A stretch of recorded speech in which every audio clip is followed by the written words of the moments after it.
Salut tout le monde, salut la famille. Ça me fait plaisir de vous faire cette vidéo. Guillaume est là, c'est lui qui filme. On est en route vers Saint-Giron. Babadji dans la nuit nous a dit que Guillaume allait passer certaines portes et que par conséquent il fallait qu'on y aille.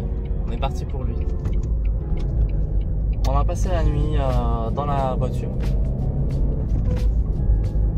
J'ai super bien dormi. Par contre, je me réveille dégoûté avec des grosses blessures qui remontent, des blessures de mon passé avec mon ex-femme. Ça allait pas. Et je réalisais que je venais de me marier dans une situation où c'était la... j'allais mourir quoi, c'était pas du tout le truc. Alors je suis parti, j'ai fait ma vie, mais ce matin il y a les mémoires qui sont là.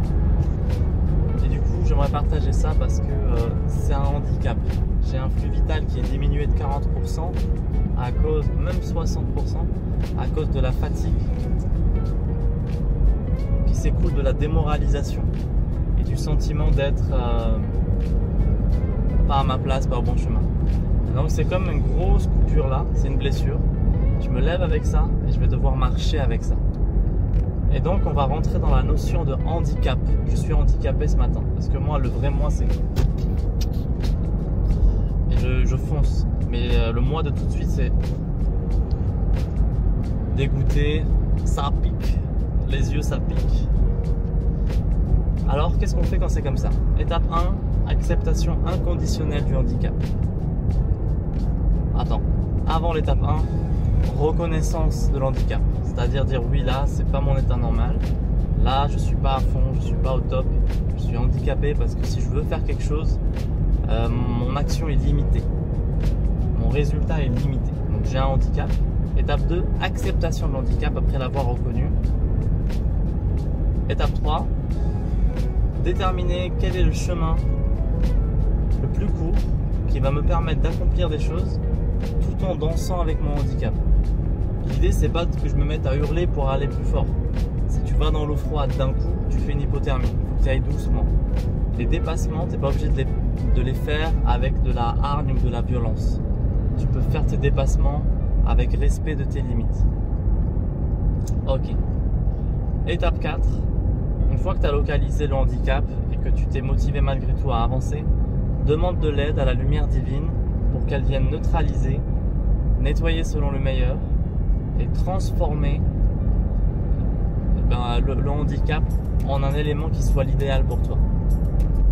Je neutralise, comme ça la fréquence elle commence à ne plus avoir d'effet.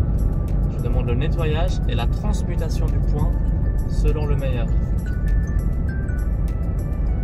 Qu'il en soit ainsi selon le meilleur. Bon, moi je le fais avec toi, ça y est, je reprends des forces, je le sens dans ma structure. Là je suis quasiment au top. Je te jure que c'est vrai.